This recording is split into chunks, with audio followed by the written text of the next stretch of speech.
De retour sur notre plateau, toujours en compagnie de M. Agnansa Caleb, psychologue clinicien, qui nous parle aujourd'hui du choix du conjoint dans la viabilité du couple. M. Agnansa, nous étions tout à l'heure en train de parler de l'amour, de la place de l'amour. Pour vous, beaucoup de personnes disent aujourd'hui que l'amour n'existe pas, mais pour vous, en tant que psychologue et en tant qu'homme, est-ce que l'amour existe? Je pense que même nous avons donné un peu la réponse. L'amour existe. L'amour existe. Mais ce qui est important à comprendre, c'est que lorsqu'il s'agit surtout du choix du conjoint, que personne ne vous fasse croire ou ne nous fasse croire que l'amour c'est désintéressé. L'amour est intéressé. Il est vraiment. Sinon, si c'était désintéressé, on pouvait choisir n'importe qui pour faire son conjoint. Vous comprenez un peu? Et je rappelle aussi que être intéressé, l'amour intéressé là ne veut pas forcément dire les ressources matérielles. Je trouve quelque chose en vous, c'est pourquoi je décide de m'engager avec vous. Mais parfois, des personnes qui sont amoureuses disent ne pas savoir pourquoi elles aiment cette personne-là plutôt que telle autre. Non, enfin, vous savez, il y a souvent les vrais motifs qui nous amènent à nous engager avec quelqu'un sont des motifs inconscients. Un peu. Vous allez voir une personne, elle va vous dire oui, j'aime un monsieur costaud, j'aime un monsieur tel. Mais quand vous allez lui demander pourquoi, peut-être elle ne va pas vous donner les raisons. Mais lorsque vous allez fouiller, vous allez voir que, en fait, quand vous rentrez même dans son histoire, vous allez voir que, bon, pour elle, un monsieur costaud, ça représente ça, ça représente ceci. Comme par exemple, quelqu'un qui dit je veux un monsieur costaud, mais lorsqu'on vérifie, c'est que la forme physique, lorsque la personne est imposante par sa forme, par sa taille et tout, ça voudrait dire pour cette personne-là que ça assure sa sécurité. Vous voyez un peu. Donc il y a des éléments pour lesquels on choisit d'aimer une personne. Généralement, ça nous échappe. Mais lorsqu'on est en face d'un professionnel, il peut nous aider à retrouver exactement les raisons qui nous ont amenés. Et des fois, vous allez voir que, soit c'est un des aspects de ma mère même que je recherche chez la conjointe, ou soit c'est plutôt un des aspects que je fus chez ma mère, mais que je recherche, donc ainsi de suite. Donc vous allez voir que il y a tellement de choses qui échappent à notre contrôle, mais qui entrent en jeu dans le choix du conjoint. On entend aussi souvent dire que les hommes épousent souvent les femmes qui ont le profil de leur mère, dans la majorité des cas. Ça arrive, hein?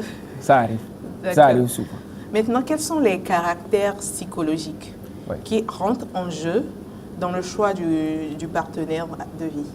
Dans le choix du conjoint, quels sont les critères qu'il faut considérer? Et d'abord, je vais aller par rapport à l'étude que nous avons réalisée. Et nous avons, sur le plan psychologique, tous les enquêtés, autant les hommes que les femmes, ont pour préférence un conjoint qui est ouvert à la communication ou une conjointe qui est ouverte à la communication. Et également, un conjoint attentionné. Donc attentionné, ça veut dire qu'il va souvent être à l'écoute de tous vos petits besoins, qui est chaque fois que vous avez un petit souci, la personne est à vos côtés, la personne, tout ça là, et que cette personne-là est tendre et affectueuse. Voilà. Je pense que ça cadre plus avec les femmes. Est-ce que c'est aussi la même chose chez les hommes? Aussi bien les hommes que les femmes. Aussi bien les hommes que les femmes. Et ce qui m'a marqué aussi, c'est que les hommes préfèrent une femme rigoureuse. C'est-à-dire, lorsque nous parlons de rigoureux, c'est-à-dire très discipliné. Surtout, et j'ai beaucoup plus lié, ou bien nous avons beaucoup plus lié ça à la gestion même du foyer, le ménage, le côté financier de la chose. Et par contre, les femmes aiment un conjoint rigoureux, mais pas très rigoureux. Vous voyez, mais les hommes, c'est une femme rigoureuse sur ce point-là. Donc voilà un peu. Et puis il y a d'autres critères comme quelqu'un qui est ambitieux, tout ça. Donc ce sont d'autres petits critères, mais qui ne sont pas revenus en grande majorité, quoi. Et qui sont aussi des aspects sur lesquels qui intéressent beaucoup les gens dans le choix du conjoint. Donc ça veut dire que si vous êtes une personne tendre, affectueuse, vous êtes ouverte à la communication, vous pouvez échanger souvent. Et ce que les femmes aiment généralement, c'est-à-dire un conjoint qui est toujours là, qui peut les écouter dans les moindres détails, qui va se montrer affectueux. Donc, plus vous avez ces qualités-là, que vous pouvez être un conjoint qui va intéresser aussi bien l'homme que la femme. Maintenant, en tant que psy, comme vous le dites, pas comme vous le dites, c'est ce que je suis. Et lorsque nous considérons ces aspects-là, il faut dire que c'est très important dans la stabilité du couple. La communication est l'élément fondamental dans la stabilité du couple. Et quelle communication? Une bonne communication. Donc, une étude avait été réalisée où on avait demandé aux conseillers conjugaux, plus de 700 à travers le monde, de donner les motifs de consultation qui sont souvent revenus, qui sont cause de divorce. Et le manque de communication ou la mauvaise communication était venu en liste, à la tête de la liste. Quand on a retenu les 10 premiers critères, c'est le manque de communication. Donc cela voudrait dire que lorsque quelqu'un déjà pense que j'ai besoin d'un conjoint avec qui je peux communiquer, lorsque je vais m'engager dans une relation, si vraiment il arrive à retrouver ce conjoint-là, c'est un pas. Mais encore faut-il dire que ce n'est pas parce que j'aime la communication que je sais automatiquement communiquer. Parce que la communication, c'est l'un des défis majeurs même de la vie de l'homme. Donc, certes, ce sont des critères importants pour la stabilité d'un couple, mais encore faut-il que lorsque moi-même je trouve ce conjoint-là, il faut qu'on y arrive vraiment à communiquer normalement. Et là, je pense que le type de personnalité rentrera en jeu. Oui, le type de personnalité, ça va rentrer en jeu. Vous allez voir, même les études ont montré qu'il y a des types de personnalités. Lorsque ces couples-là se mettent ensemble, il y a possibilité que ça aille au divorce. Vous voyez un peu, et c'est une étude qui a été menée. Et les instruments, il y a un type de personnalité qu'on parle de névrotisme. Donc, c'est des gens qui sont généralement très nerveux, peu de choses. Bon, c'est un peu différent des tempéraments dans ce cas-là, qui sont souvent colériques. Et pour moindre chose, au lieu de prendre le temps, par exemple, de parler, d'écouter l'autre, eux-mêmes, ils se font en même temps des idées sur ce que l'autre est en train de dire ou de penser. Au lieu d'aller vers la personne, eux-mêmes, ils donnent, comment l'appelle-t-on? Ils se font une idée de la personne ou bien de ce que la personne fait. Ils interprètent justement ce que l'autre dit. On juge généralement sans chercher à comprendre. Donc, lorsqu'on vit avec ces personnes-là, quand deux personnes se mettent comme ça, déjà c'est une difficulté. Mais ça ne veut pas aussi dire que lorsque ces personnes se sont mises ensemble, si elles font un travail, elles ne peuvent pas réussir leur couple. C'est possible que ça marche.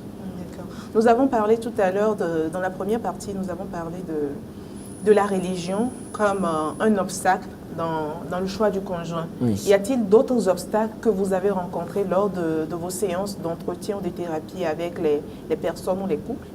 Oui, de façon générale, la religion c'est un des facteurs importants comme nous l'avons dit, mais il y a aussi d'autres facteurs comme le niveau d'études. Généralement, le niveau d'études, c'est beaucoup plus les femmes que ça embête. Plus la femme a un niveau d'études élevé, vous voyez, quand elle a un niveau d'études élevé, elle-même, elle veut quoi? Un homme, un conjoint qui a un niveau d'études supérieur à elle, ou des ressources financières, matérielles supérieures à elle. Donc dans la majorité des les ressources financières compensent le niveau d'études. Oui, des fois, le niveau d'études, peut-être quelqu'un qui a fait un master, qui trouve un conjoint, qui a par exemple la licence, et que ce monsieur-là a plus de ressources financières qu'elle, ça pose moins de problèmes. Vous voyez un peu. Mais lorsqu'il y a vraiment un décalage important à tous ces niveaux-là, ça devient vraiment une difficulté pour ces personnes.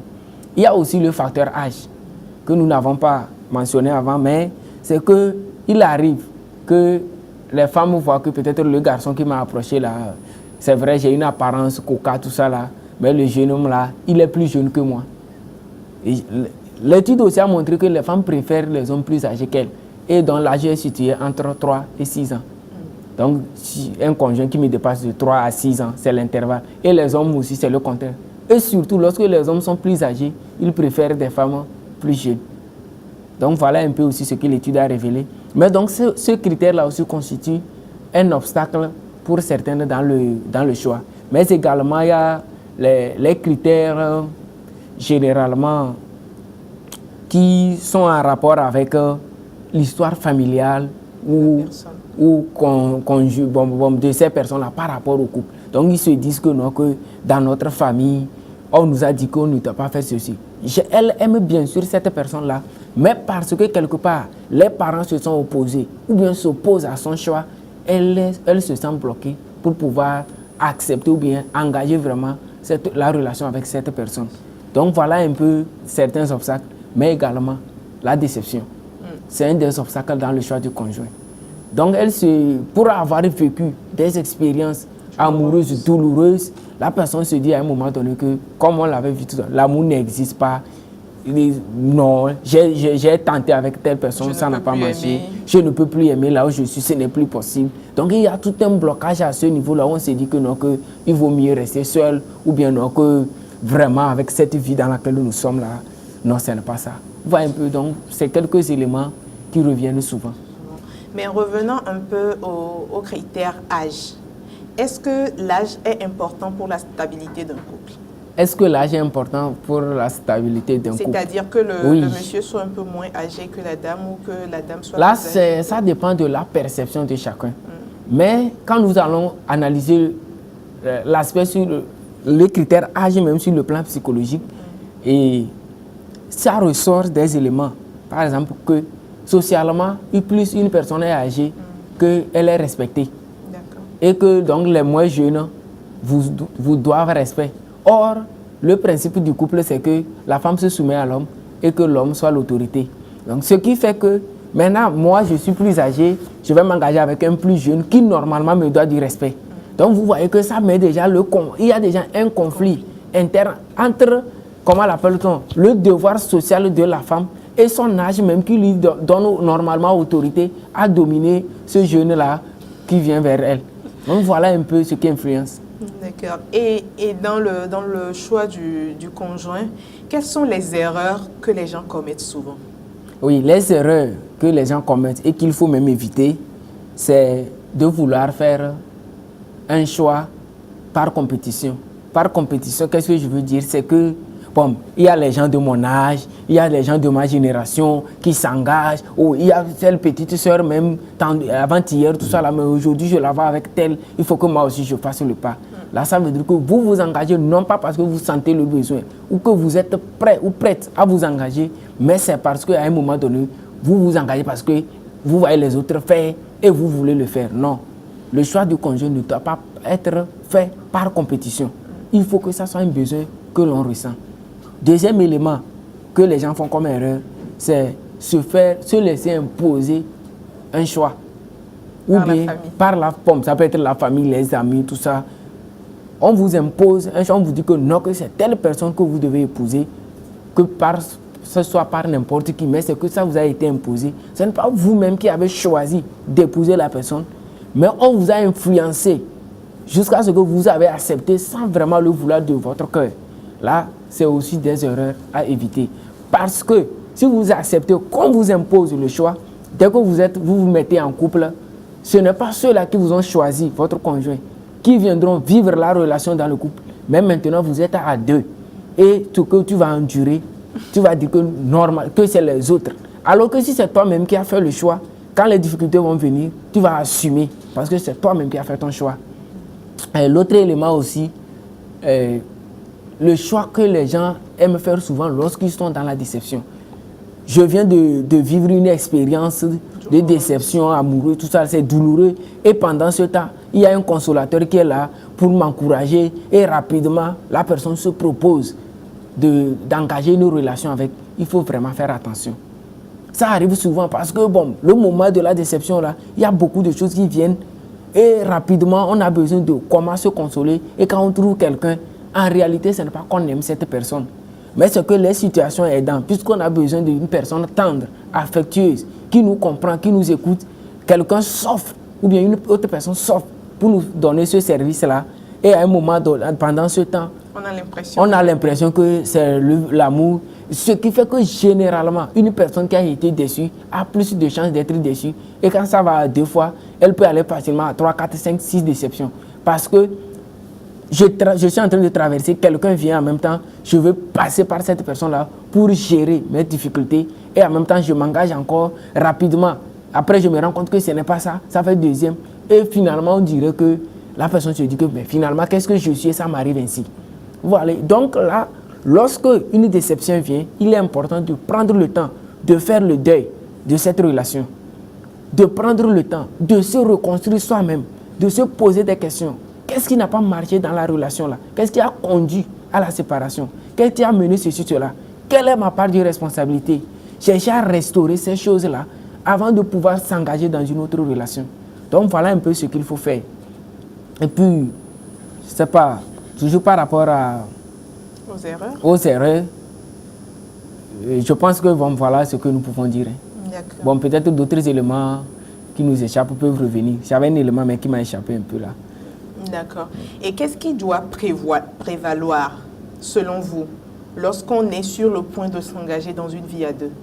Lorsque on veut s'engager dans une relation, dans une vie à deux, il faut se dire qu'il y a deux choses. Moi, je trouve sinon un élément important qui se comprend en deux. Et la maturité. Et lorsque nous parlons de la maturité, ce n'est pas cette maturité sur le plan matériel et tout ça là, mais c'est beaucoup plus la maturité sur le plan psychologique. Donc nous entendons par maturité sur le plan psychologique, cette personne-là qui a la capacité de pouvoir assumer ses décisions. Donc elle a un pouvoir de raisonnement, elle est autonome par rapport aux décisions qu'elle prend. Donc quand elle décide, elle s'engage parce qu'elle-même, elle est capable d'assumer sa décision. Là, c'est une maturité. Là, sur le plan du raisonnement. Et à côté de ça aussi, il faut cette maturité sur le plan affectif. Affectif plutôt, pas affectif. Et généralement, les gens s'engagent dans une relation disant que l'autre va m'aimer, l'autre va me faire ceci, l'autre va me donner cela. Non, on ne s'engage pas dans une relation pour être heureux ou pour être heureuse. Mais on s'engage dans une relation pour rendre l'autre heureux. Généralement, on attend recevoir de l'autre, mais on n'est pas prêt, on n'est pas disposé à donner. Si vous vous engagez dans une relation, parce que vous voulez qu'on vous fasse ça, je suis sorti d'une déception, il faut que celui-ci va venir, non, non, non, ou bien je veux ça, ça, ça, non. Qu'est-ce que vous êtes en mesure de donner à l'autre? C'est à là que se mesure votre maturité. Ce que vous êtes en train de demander, que vous cherchez sur l'autre-là, est-ce que vous-même vous le possédez d'abord? Est-ce que vous-même vous êtes prêt à offrir cela à l'autre? Tant que vous n'êtes pas prêt sur ce point-là, sachez que vous n'êtes pas encore prêt aussi pour vous engager dans une relation. Et donc l'autre élément qui ne doit jamais manquer, c'est l'amour. Et donc l'amour, c'est en fonction des critères, comme nous l'avons dit. L'amour est intéressé, je le précise. Quand il s'agit du choix du conjoint, l'amour est intéressé. Et cet intérêt-là n'est pas forcément matériel. Voilà un peu, donc l'amour et la maturité sont indispensables. Merci beaucoup, Monsieur Agnassa. Je suis sûre que nous avons beaucoup appris de vous aujourd'hui et que nos téléspectateurs sont fiers des informations qu'ils ont reçues au cours de cette émission. Chers téléspectateurs, nous sommes arrivés à la fin de cette émission. Nous vous donnons rendez-vous la semaine prochaine pour un nouveau numéro.